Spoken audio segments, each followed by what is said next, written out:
고린도후서 5장 8절부터 19절까지 말씀 교독하시겠습니다. 고린도후서 5장 8절부터 19절까지 교독하십니다. 우리가 담대하여 원하는 바는 차라리 몸을 떠나 주와 함께 거하는 그것이라. 그런즉 우리는 가든지 떠나든지 주를 기쁘시게 하는 자 되기를 믿습니다. 이는 우리가 다 반드시 그리스도의 심판대 앞에 드러나 각각 선악간에 그 몸으로 행한 것을 따라 받으려 함이라.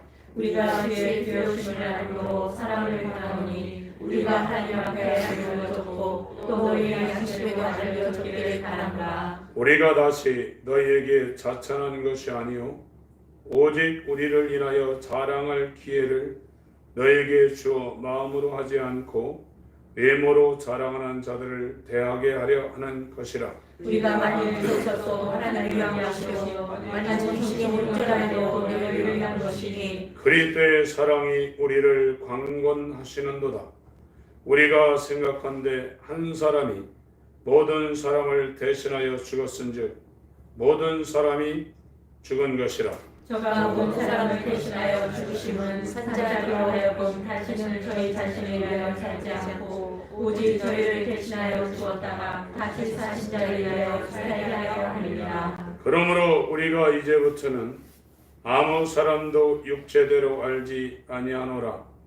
비록 우리가 그리스도도 육체대로 알았으나 이제부터는 이같이 알지 아니하노라. 그런즉 누구든지 그리스도 안에 있으면 새로운 피조물이라. 이전 것은 지나갔으니 보라 새 것이 되었도다. 모든 것이 하나님께로 났나니 저가 그리스도로 말미암아 우리를 자기와 화목하게 하시고 또 우리에게 화목하게 하는 직책을 주셨으니 이는 하나님께서 그리스도 안에 계시사 세상을 자기와 화목하게 하시며 저희 죄를 저희에게 돌리지 아니하시고 화목하게 하는 말씀을 우리에게 부탁하셨느니라.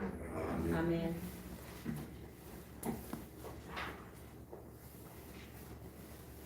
타락한 인간은 그 양상이 자기를 위해서 태어나서 죽을 때까지 사는 겁니다. 물론 사회에서 이야기하고 있는 그 흉악 범죄들 그런 것도 성경에서 죄로 정죄를 하고 있지만 성경에서 말하고 있는 가장 큰 죄는 일생 동안 자기가 주인되어서 자기를 위해서 사는 삶을 성경에서는 가장 큰 죄라고 말하고 있습니다.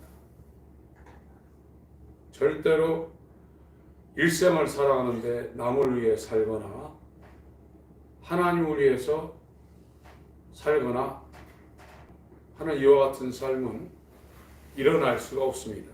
자기가 살아있는 이상은 아무리 그렇게 하려고 해도 자기가 중심이고 자기의 영광과 자기의 유익을 위해 살 수밖에 없는 겁니다.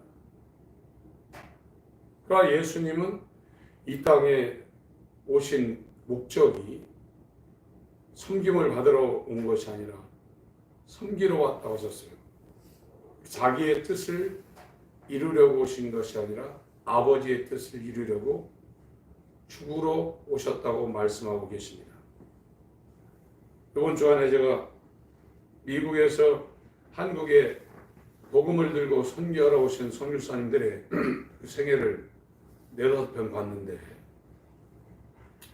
이분들이 굉장히 다 잘 살았던 사람들입니다. 어떤 사람은 결혼하기 직전에 선교 간다고 그러니까 파혼당하고 그 의사 자격증을 따기가 지금도 힘들지만 100여 년 전에 그 라이센스를 갖기에 얼마나 노력을 많이 했겠어요.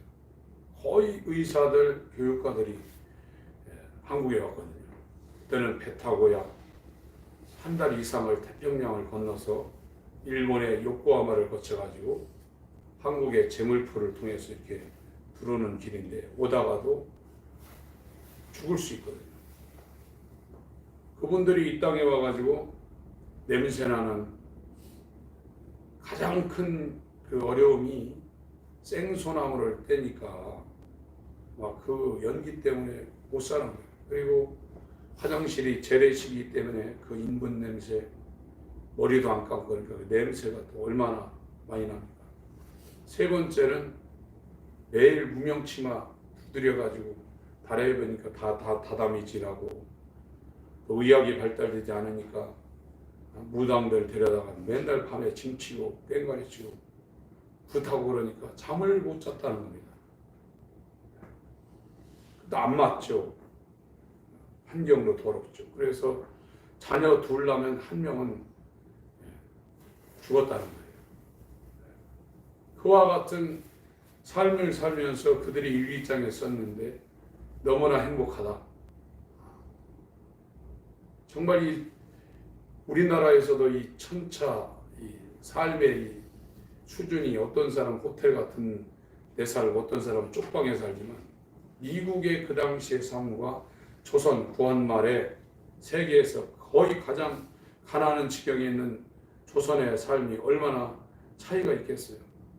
그런 데서 와서 그렇게 살면서도 행복했노라고 고백을 하고 자기들이 죽으면 이 땅에 묻어달라고 그래서 저 양화진의 선교사님들의 무덤이 굉장히 많이 있잖아요. 제가 그런데 안 찾아가 물론 가봤지만 그 자세히 안 찾아본 거에 대해서 굉장히 지금 아쉬움이 있습니다. 좋은 경치 보고 휴식 취하는 것도 좋겠지만 자신들의 일생을 다 보장되어 있거든요. 의사로서, 교육가로서, 부자로서 얼마든지 잘 살고 행복하게 살며 그렇게 살 수 있는 일생을 다 하나님 앞에 헌신하고 남들이 가기 싫은 이 가장 가난한 조선 땅에 와서 자신들의 인생을 묻고 그 대여섯 살 난 눈에 넣어도 안 아픈 그 어린 자녀들을 풍토병에서 다 잃어가면서 그들의 일생을 이 땅에 바치고 죽어서도 후손들한테 그 얘기를 전하니까 조카들, 자손들이 계속해서 한국에 와서 선교하는 그 아름다운 인생을 보낸 것을 몇 편 봤습니다. 주일날 한 40여 원짜리 하나 같이 공유했으면 하는 그런 생각도 있는데 성경의 신앙은 나를 위해서 하는 게 아닙니다. 주님을 위해서 하는 겁니다. 내가 오늘 살아도 나를 위해 살지 않고 나를 위해 자신의 생명을 주신 주님의 그 은혜를 받았다 그러면 그건 당연히 그렇게 해야 되는 거 아닙니까?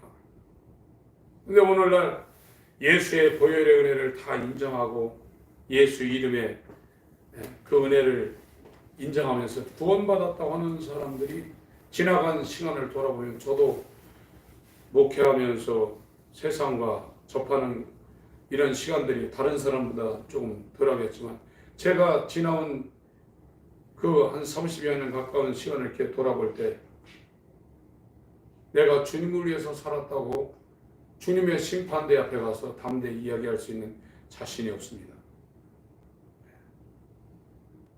내 인생이 어떻게 될까 하는 걱정은 했지만 내가 주님을 위해서 주님의 사랑이 제 가슴에 사무쳐서 이 사랑이 터져서 그 사랑을 설교로 노래하고 기도로 하나님 앞에 부르짖으며 찬양으로 하나님 앞에 드린 적이 얼마나 있는가 굉장한 그 반성을 합니다.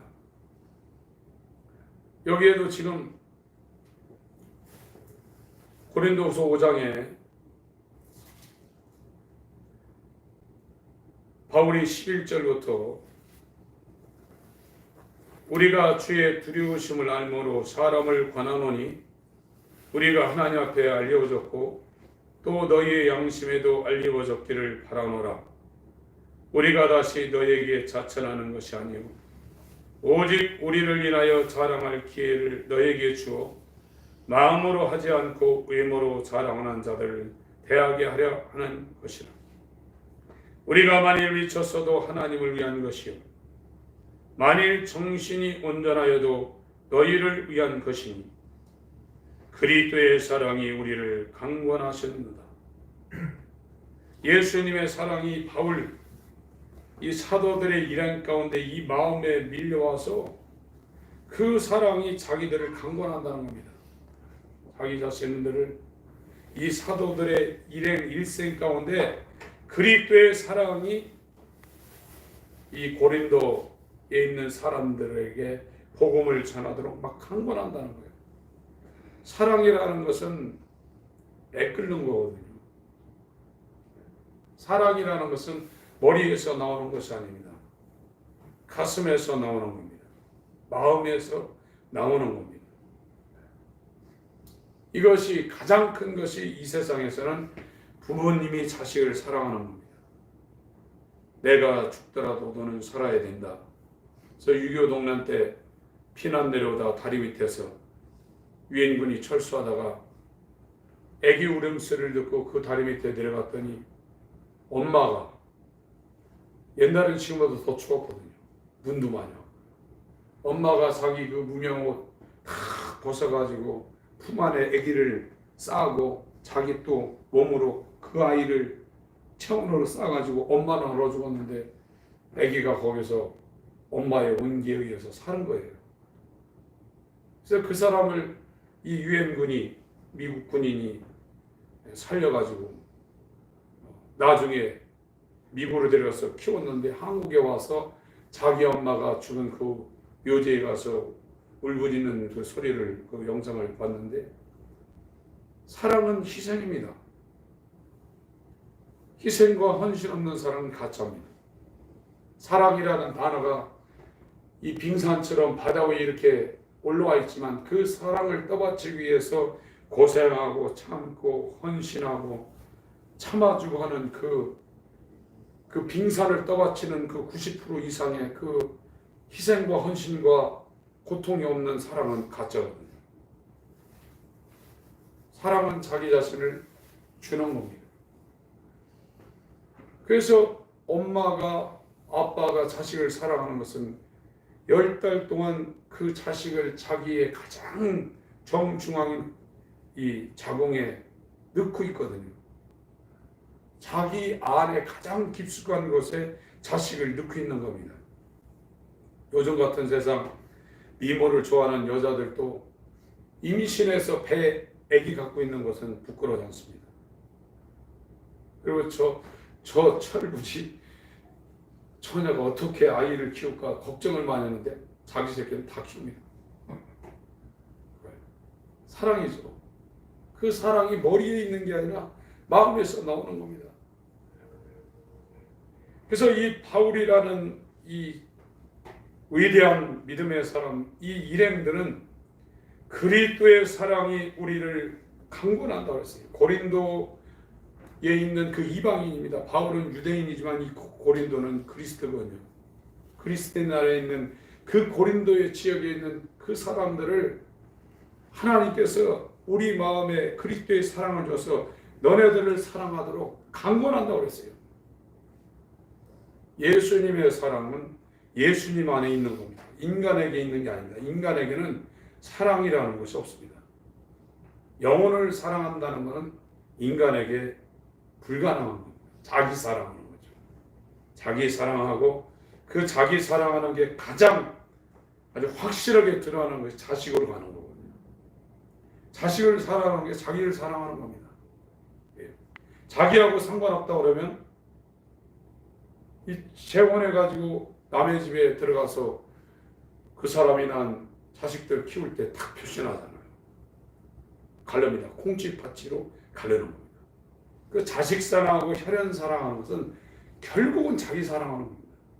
그러나 그리스도의 예수의 사랑이 들어올 때는 전혀 민족이 다르고 피가 다르고 피부색이 다르고 문화가 다른 그 죽음의 악골골짝 들어가가지고 자기의 모든 부유를 다 내던지고 그들과 함께 들어가서 그들을 위해서 사는 거 아닙니까? 그건 우리에게서 나오는 게 아닙니다. 예수님의 사랑이 성령으로 우리 안에 들어와야 돼요. 그렇지 않으면 우리가 예수님을 사랑한다고 말만 하고 하늘에 가서 언제 그랬냐고 그리스도의 심판대 앞에서 심판받을 겁니다. 이번 주도 1월달 둘째 주간 지났는데 내가 과연 나를 위해 살았는가 예수님을 위해 살았는가 다른 사람에 물어볼 것 없이 자기가 살아갑니다. 이렇게 나를 위해 살다가 70살, 80살, 90살, 100살 살다가 죽는 겁니다. 어떤 사람은 거지처럼 살고 어떤 사람은 간신히 밥 벌어 먹고 살고 어떤 사람은 돈 많은 집에 태어나서 상위 1% 살고 그것뿐입니다. 그거는 그날에 다 불탄다고 그랬습니다. 마지막에 남는 것은 예수의 사랑이 그 사람의 마음을 강권해서 자기를 위해 살지 않고 예수님을 위해 살고 죽어가는 영혼들에게 진리의 등대가 되어 사는 그 사람의 삶이 나중에 남는다고 그랬습니다. 우리가 무엇을 선택해야 될까요? 14절 읽습니다. 고린도후서 5장 14절 시작. 그리스도의 사랑이 우리를 강권하시느라 우리가 생각하는데 한 사람이 모든 사람을 대신하여 죽었은즉 모든 사람이 죽은 것이라. 15절 읽습니다. 시작. 저가 모든 사람을 대신하여 죽으시면 산자들 하여 다시는 저희 자신을 위하여 살지 않고 오직 저희를 대신하여 죽었다 다시 사신 자를 위하여 살게 하여 합니다. 인간은 다 자기를 위해 살게 되어 있습니다. 어쩔 수 없습니다. 자기가 중심입니다. 그것이 첫 아담 안에서 타락한 인간들의 적나라한 삶입니다. 그리고 시간 남으면 봉사도 하고 예배도 드리고 시간 남고 돈 남으면 그것도 헌금도 하고 그럽니다. 그러나 진짜 그리스도인은 오늘 하루를 살아도 나를 위해 살지 않는다는 거예요. 그건 내가 죽었다는 겁니다. 나를 위해 살던 그 옛사람이 어떻게 된 건지 모르지만 하나님의 놀라운 은혜 가운데 십자가에 매달려서 내가 죽었다는 거예요. 내가 주인 되었던 그 옛사람이 죽었다는 겁니다. 그리고 지금 사는 것은 인류의 죽음을 대신 죽기 위하여 십자가 지러 오신 예수가 그 하나님의 사랑을 내 안에 가지고 들어와서 지금 살고 있다는 거예요. 그러니까 죽어가는 영혼들 보면 막 가슴이 저리는 거예요. 깜깜해서 아무것도 모르고 자기 뜻대로 세상을 추구하고 이 세상을 원하는 그런 삶을 보면 정말 가슴이 애리고 안타까운 거예요. 인간의 저주는 마음이 지금 굳어버린 겁니다. 육체끼리의 사랑도 지금 꺼져가고 있어요.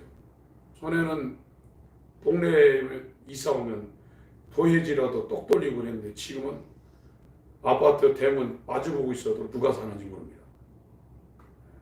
인간끼리의 육체적인 사랑도 지금 다 내면하고 있어요. 그러면서 이 영적인 사랑을 어떻게 하냐. 여기서 나오질 않는데 내 가족 나만 잘 살면 그만이고 그런데 여기서 사랑이 나오지 않는데 그 사랑을 어떻게 표출하냐. 인간적인 사랑도 지금 메말라가고 있습니다. 내가 올 때 세상의 믿음을 보겠느냐고 그랬습니다. 이 영적인 사랑은 나를 주고 싶은 마음이 내가 죽더라도 저 영혼 하나 구원해냈으면 좋겠다는 그 사랑이 막 밀려나와야 되거든요. 이 바닷물이 빠졌다가 그 밀려올 때 막 그냥 거침없이 밀려오지 않습니까? 그거 못 막습니다. 바닷물 빠졌다가 빠진 줄 알고 들어갔다가 밀물때 들어가면 죽습니다.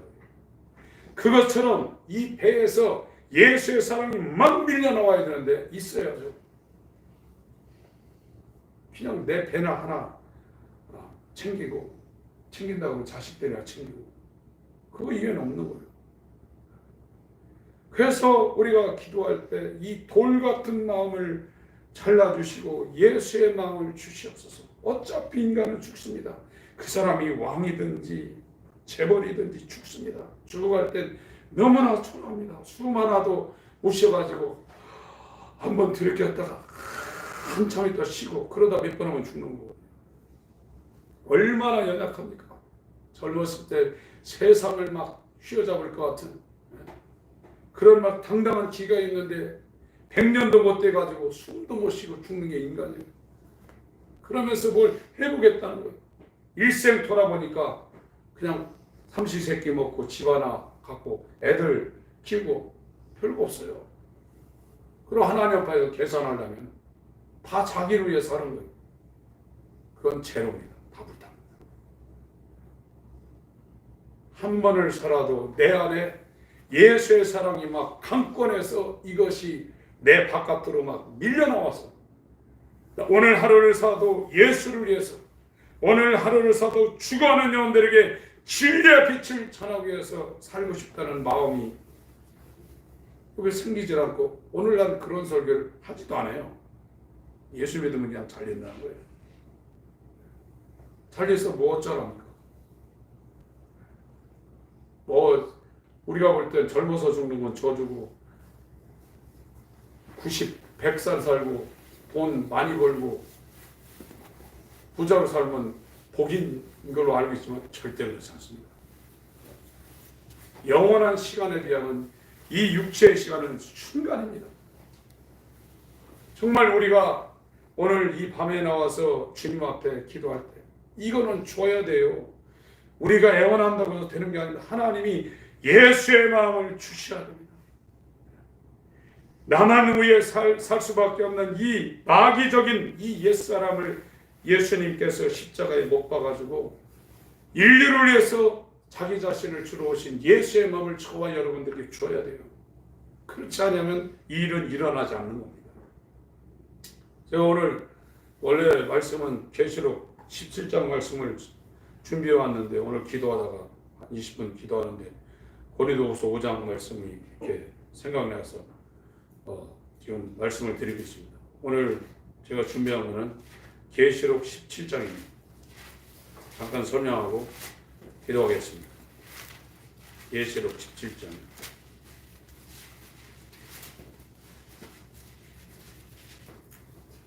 계시록 17장하고 18장은 말세에 바벨론에게 잡혀있는 세상화된 교회에 대한 심판을 말하고 있습니다.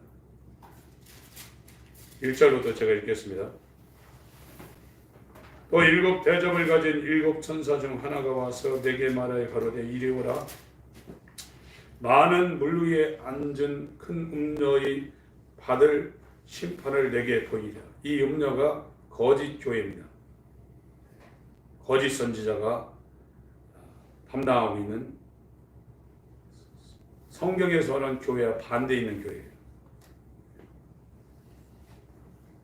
땅의 임금들도 그로 더불어 음행하였고 세상과 짝해했다는 겁니다. 세상을 사랑했다는 겁니다. 땅에 거하는 자들도 그 음행의 포도주에 취하였다고 다른 복음에 지금 취한 겁니다. 곧 성령으로 나를 데리고 광야로 가니라. 내가 보니 여자가 붉은 빛 짐승을 탔는데 세상 정치 권력과 연합되어 있다는 겁니다. 그 짐승의 몸에 참남된 이름들이 가득하고 7머리와 10뿔이 있으며 그 여자는 자주빛과 붉은빛 옷을 입고 이건 세상 왕들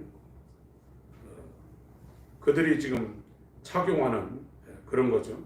금과 보석과 진주를 꾸미고 손에 금잔을 가졌는데 가증한 물건과 그의 음행에 더러운 것들이 가득하다.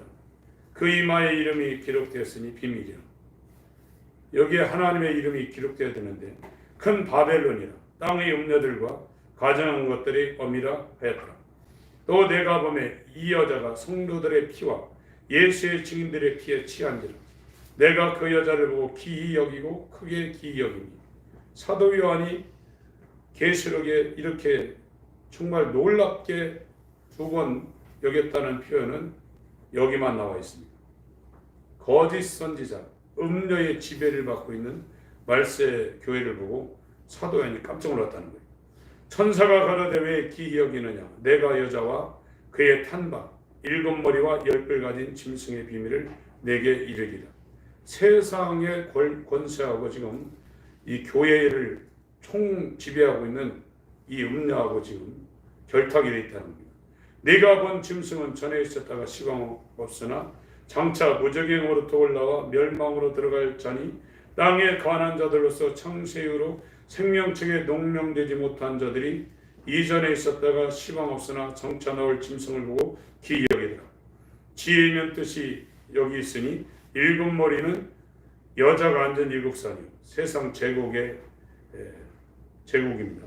또 일곱 왕이라 다섯은 망하였고 하나는 있고 다른 이는 아직 이르지 아니하였으나 이름을 만드시 잠깐 동안 계속하리라. 전에 있었다가 시방 없어진 짐승은 여덟째 왕이니 일곱 중에 속한 자라. 저가 멸망으로 들어가리라. 네가 보던 열 뿔은 열왕이니 아직 나라를 얻지 못하였으나 다만 짐승으로 더불어 임금처럼 권세를 일시 동안 받으리라. 저희가 한 뜻을 가지고 자기의 능력과 권세를 짐승에게 주더라. 14절 읽겠습니다. 시작. 저희가 어린 양으로 거룩사 뱀과 어린 양을 만주에 주시어 만왕의 왕이시므로 저희를 이기실 또 그와 함께 있는 자들 곧 부르심을 입고 빼내심으로 진실한 자들은 이기리라. 이 세상 마귀 권세가 예수와 지금 싸우는데 그 어린 양이신 예수가 만주의 주요 만왕의 왕이시므로 음녀와 이 일곱 머리 일곱 뿔 짐승을 이긴다는 겁니다. 또 이기는 자들이 있는데 또 그와 함께 있는 자들, 어린 양과 함께 있는 자들, 이들이 누구냐? 곧 부르심을 입고 청함을 받은 자입니다. 헬라어로 같은 거예요. 부르심을 입고와 마태복음 22장에 청함받은 자가 클레토스라는 동일한 단어를 썼습니다. 입고 빼내심을 얻고 이게 택함받은 겁니다. 이 빼내심이라는 단어가 에클레토스입니다. 택함받은 것. 빼내심을 얻고 진실한 자들, 부르심을 입고 빼내심을 얻어서 만들어진 사람이 있는데 그가 진실한 자들이에요. 이게 예수의 믿음을 받은 자들입니다. 언어적으로. 이거는 수동태로 되어 있어요. 청함과 택함을 받은 자들이 진실한 자들이라는 건데 이 진실한 자들은 피스토스라고 헬라어 단어인데 이건 수동태로 되어 있는 겁니다. 예수의 믿음을 갖고 있는 자들입니다. 이들이 이긴다는 거예요. 이들에게는 사도 바울에게 임했던 예수의 사랑이 강권한다 이렇게 표현되는데 그것이 지금 들어와 있는 거예요. 그래서 자기 중심이 아닙니다. 예수 중심이 되어서 그 사랑이 이 배에서 흘러나오는, 그러니까 뻔히 알고 가는 거 아닙니까? 사지로 죽을 곳을 청해서 뻔히 알고 가는 거예요. 어쩔 수 없이 가는 게 아니라 뻔히 알고 가는, 다 버리고 가는 거예요. 얼마나 아름다운 인생입니까? 그 사람의 입에서 하나님이 받으실 만한 기도가 나오는 것이고 그 사람의 입에서 하나님이 받으실 만한 찬양이 나오는 겁니다. 그렇지 아니하면 너희를 향한 그리스도의 사랑이 강권하신다. 이거를 일생 동안 못 느끼고 죽을 수도 있어요. 우리는 오늘 이 밤에 기도할 때 정말 내 마음에서 영혼을 사랑하는 애절한 사랑이 내 속에서 나올 수 있도록 그들을 위하여 통곡하며 죽어가는 영혼들을 내 장자를 잃은 것보다도 더 통곡하며 애절하게 울며 하나님 앞에 충고할 수 있는 영혼 사랑이 나올 수 있도록, 이건 인간 속에서 나올 수 있는 게 아닙니다. 예수님의 마음을 통하지 않고는 불가능한 겁니다. 가장 행복한 사람은 예수 그리스도의 믿음을 받은 자들. 이 사람들은 부르심을 입고 빼내심을 받은 자들입니다. 청함을 받고 택함 받은 자들. 마태복음 22장에는 청함을 받고 택함을 받은 자들이 세마포를 입고 있다고 그랬어요. 그 얘기하고 똑같은 거. 단어를 똑같이 썼습니다. 우리나라 말로 다르게 번역해놨다 뿐이지 원어는 똑같은 단어입니다. 정말 예수님을 원하시기 바랍니다. 내가 그대로 살면 죽을 때까지 나만 사랑하고 자식 사랑하고 혈육 사랑할 수밖에 없는 그 아담에 속한 사람입니다. 제발 이 옛사람을 죽여주시고 내 마음속에서 예수님처럼 인류를 위해서 죽고 싶은 애절한 사랑을 내게도 주소서. 그래서 남은 여생이라도 예수님의 사랑으로 살 수 있도록 그리스도의 사랑이 내 안에서 너희를 위하여 강건하시는도다. 이 표현을 한 번이라도 하고 죽을 수 있게 해주세요. 이 정직한 기도를 오늘 밤에 주님 앞에 드렸으면 좋겠습니다. 다 같이 기도하실 때 사도 바울의 고린도후서 5장 14절 15절을 읽고 기도하겠습니다. 고린도후서 5장 13절 14절 15절 세 절 읽겠습니다. 고린도후서 5장 13, 14, 15절 시작. 우리가 만일 미쳤어도 하나님을 위한 것이요 만일 정신이 온전하여도 너희를 위한 것이 그리스도의 사랑이 우리를 강건하시는도다. 우리가 생각한데 한 사람이 모든 사람을 대신하여 죽였은즉 모든 사람이 죽은 것이다. 저가 모든 사람을 대신하여 죽으시면 산자들 하여금 다시는 저희 자신을 위하여 살지 않고 오직 저희를 대신하여 죽었다. 다시 사신 자를 위하여 살게 하려 합니다. 이런 사람들이 17절이라는 겁니다.